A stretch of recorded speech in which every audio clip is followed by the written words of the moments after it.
तो मैं ये सबसे पहले तो कहना चाहूंगा, ये पहली बार नहीं है आजाद भारत के इतिहास में एहतियातन प्रधानमंत्री जी ने दूरदर्शी होने के नाते आह्वान किया है भारतीयों को। इससे पहले पूर्व प्रधानमंत्री लाल बहादुर शास्त्री जी, पूर्व प्रधानमंत्री जवाहरलाल नेहरू जी, पूर्व प्रधानमंत्री इंदिरा गांधी जी ने भी ऐसा ही आह्वान किया था। और मुझे याद आता है कि उस वक्त कांग्रेस पार्टी बीन बजाती हुई कह रही थी कि जिम्मेदार नेतृत्व है, एहतियातन ऐसी अपील कर रहा है। लेकिन आज जब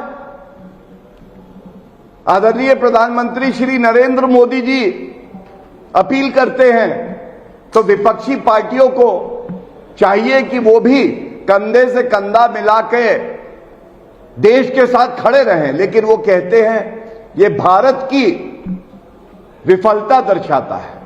ये कैसे दोहरे मापदंड हैं, ये जनता आज पूछ रही है। और इसी के साथ ये जो भ्रम फैलाने का प्रयास कांग्रेस पार्टी, आम आदमी पार्टी, समाजवादी पार्टी के अखिलेश यादव कर रहे हैं, तो जनता पूरी तरह से ऐसी नकारात्मक देश विरोधी राजनीति को नकार रही है। ये जो अपील है, ये जो कदम है, ये सकारात्मक कदम है। ये राष्ट्र हित में एक साहसी निर्णय है। और ये तथ्य मैं आपके सामने जरूर रखना चाहूंगा। मेरे हाथ में जून 13, 2013 का पी चिदम्बरम जी का एक बयान है और उन्होंने कहा देशवासियों को सोना नहीं खरीदना चाहिए। तब कोई युद्ध की स्थिति नहीं थी, लेकिन यह कहा गया था। और यह भी सत्य है कि कांग्रेस की सरकार में ही भारत की अर्थव्यवस्था फ्रेजाइल 5 में आ गई। और आज वो लोग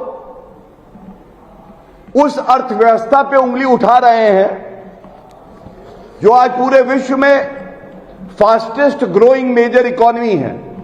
बड़ी अर्थव्यवस्थाओं में सबसे तेज गति से आगे बढ़ रही है। जहां यूपीए के समय में इन्फ्लेशन 10 से 11% होता था, आज इन्फ्लेशन की कोई बीमारी हमारी अर्थव्यवस्था को नहीं लगी। फॉरेन एक्सचेंज रिजर्व, जिसकी वजह से आदरणीय प्रधानमंत्री श्री नरेंद्र मोदी जी ने कहा कि सोना मत खरीदिए, कम से कम 1 साल तक विदेशी यात्राओं पे मत जाइए, जिससे जो विदेशी मुद्रा भंडार है वो कम ना हो। और ये कोई मूलभूत जरूरत नहीं आम आदमी की हो सकती है। लेकिन हां, अरविंद केजरीवाल का आज बयान आया। वो अरविंद केजरीवाल जिनके बाथरूम में सोने का पॉट लगा होता था, सोने का, उनको दिक्कत हो गई। भाई सोना अगर नहीं खरीदेंगे तो बाथरूम में पॉट पे सोना कैसे लगेगा? जिनका शीश महल अय्याशी का अड्डा बन गया था और दिल्ली की जनता ने ऐसा करारा जवाब दिया, टोपी भी गायब हो गई आम आदमी की, मफलर भी गायब हो गया और अरविंद केजरीवाल खुद भी गायब हो गए। वो आज ज्ञान दे रहे हैं। और आम आदमी पार्टी, नाम आम आदमी और काम सारे वीवीआईपी कल्चर वाले, वो आज बात कर रही है मिडिल क्लास की, मध्य वर्ग की। तो मैं ये पूछना चाहता हूं कि सोना नहीं खरीदना, अगर ये अपील हुई, विदेशी यात्रा पे मत जाओ, ये अपील हुई कुछ समय के लिए, तो उन्होंने ये मध्य वर्ग से कैसे जोड़ दिया? मध्य वर्ग का सबसे बड़ा हितैषी अगर कोई है तो वो आदरणीय प्रधानमंत्री श्री नरेंद्र मोदी जी। और डंके की चोट पे आज मैं कहता हूं, सुन ले राहुल गांधी, वो कॉम्प्रोमाइज पीएम की बात करते हैं। एक एक बूंद जो आदरणीय प्रधानमंत्री जी की रगों में है खून की, वो देश हित और भारत के लिए। कॉम्प्रोमाइज कोई है तो वो राहुल गांधी है, जो विदेशी धरती पे जाके जो ताकतें भारत विरोधी हैं उनसे बातचीत करता है, षड्यंत्र रचता है। क्या ये सच नहीं है राहुल गांधी जी, अरविंद केजरीवाल जी, अखिलेश यादव जी? 70 दिन हो गए युद्ध शुरू हुए, क्या तेल की कमी हुई? नहीं हुई। क्या तेल के दाम बढ़े? नहीं बढ़े। 10 रुपए की कटौती जरूर हुई एक्साइज ड्यूटी में, जिससे कि आम जनता के लिए पेट्रोल डीजल के दाम ना बढ़े। कदम इतने ठोस उठाए गए, जो प्रोडक्शन डोमेस्टिक था, ऑयल का, गैस का, 30% की बढ़ोतरी आ गई उसमें, 30% की, संकट को टालने के लिए। और राहुल गांधी जी और मल्लिकार्जुन खड़गे जी, आपसे मैं याद दिलाता हूं बहुत सम्मान के साथ, पैसों की कमी, सरकारी खजाना खाली, मनमोहन सिंह जी से पूछा गया ये जो दाम बढ़ाए जा रहे हैं पेट्रोल डीजल के क्यों हैं, तो मनमोहन सिंह जी का वक्तव्य है पैसे जो हैं पेड़ों पे नहीं लगते हैं। सितंबर 2012 का, भारत में रफेल नहीं आते, लड़ाकू विमान नहीं आते।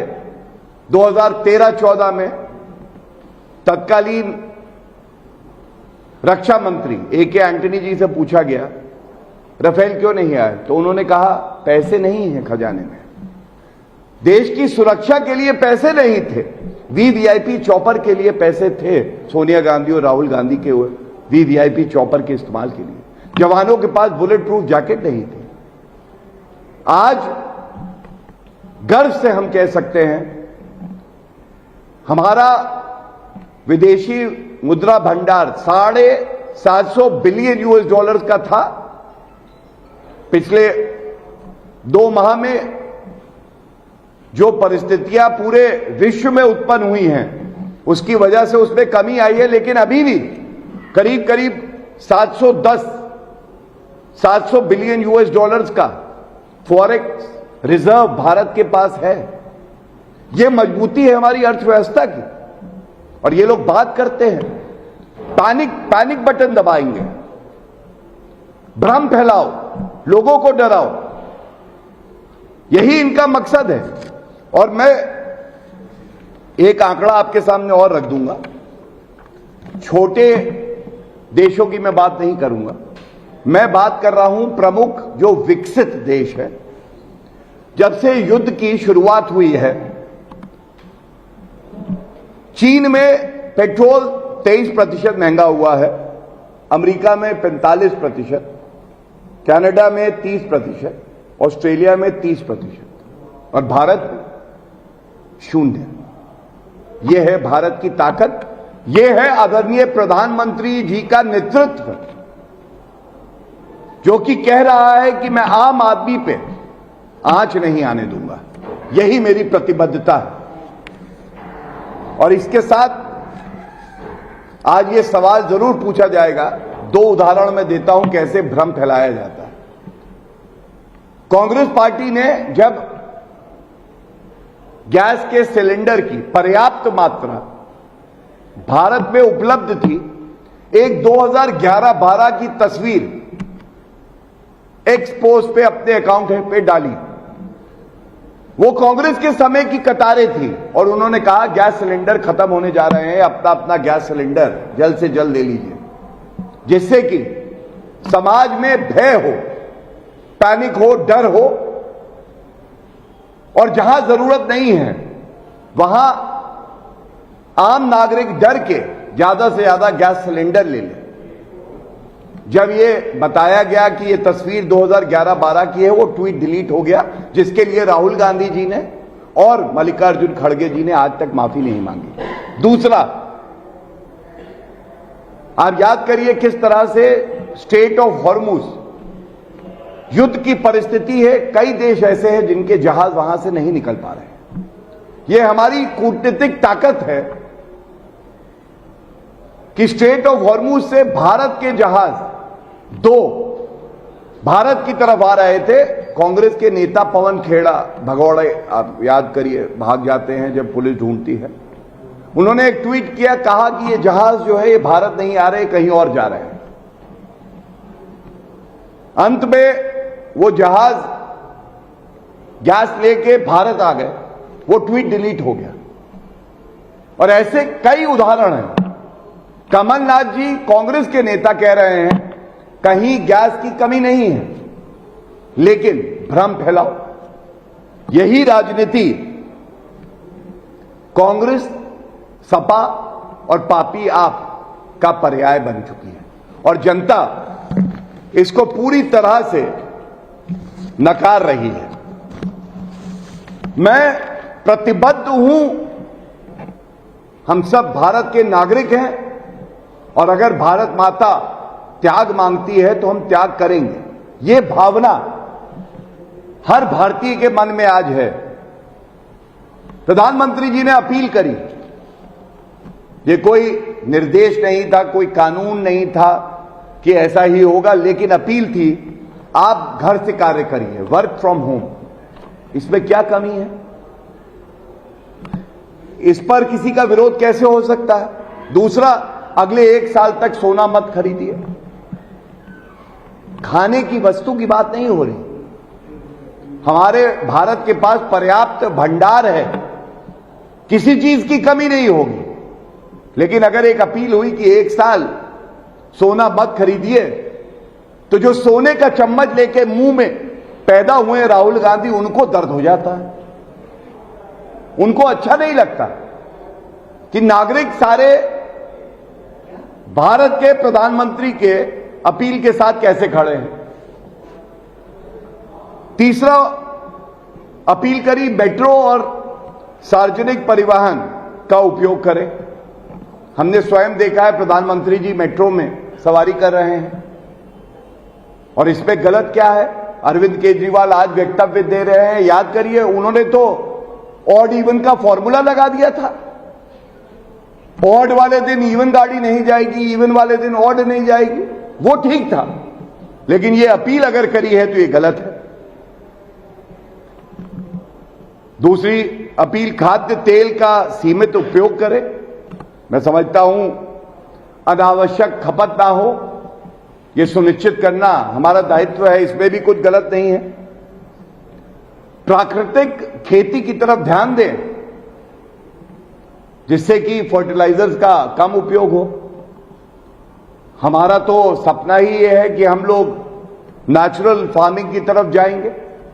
किसान स्वागत करते हैं, लेकिन जो किसानों की जमीन हड़प लेते हैं, गांधी वाड्रा परिवार, उनको दिक्कत हो जाती है। स्वदेशी ब्रांड का इस्तेमाल करें। अब स्वदेशी ब्रांड का इस्तेमाल करें, ये तो हर भारतीय कर रहा है, आगे भी करेगा। लेकिन हां, कांग्रेस पार्टी को दिक्कत होती है क्योंकि जिस पार्टी का गठन ही किसी विदेशी ने किया हो, एंटोनियो माइनो, राउल विंची, इनको स्वदेशी शब्द से नफरत होगी। लेकिन भारत की जनता इनकी सोच को नकार चुकी है। और एक बात और अपील में आई कि 1 साल तक विदेश की यात्रा अगर अनिवार्य ना हो तो मत करें। मैं समझता हूं भारत के हर नागरिक ने एक प्रण लिया है कि हम इन 7 अपील का पालन करेंगे। लेकिन लीडर ऑफ ऑपोजिशन हैं तो भारत के, लेकिन विदेशी यात्रा पे हर 15 दिनों में चले जाते हैं, उनको इससे जरूर दिक्कत है। तो ये सब जो मैंने आपके समक्ष रखा है, यहां बहुत जिम्मेदारी से प्रधानमंत्री जी की बात को ही आगे बढ़ाते हुए मैं ये जरूर कहूंगा, भारत में किसी भी आवश्यक वस्तु की कोई कमी नहीं है। विपक्ष को चाहिए कि वो पैनिक ना फैलाए, भ्रम की राजनीति ना करे और आपदा में अवसर की खोज और आविष्कार ना करे। और जिस तरह से कोविड की महामारी में भी विपक्ष ने ऐसी ही भूमिका निभाई थी, लेकिन भारत कोविड की महामारी से उभर पाया और मजबूत होकर निकल के आया, वैसे ही ये जो वैश्विक संकट है, चुनौतियां हैं इसमें, लेकिन भारत में वो मजबूती है कि इन चुनौतियों के सामने मजबूती से खड़ा भी रहेगा और मजबूत होकर उभर के आएगा। बहुत बहुत धन्यवाद।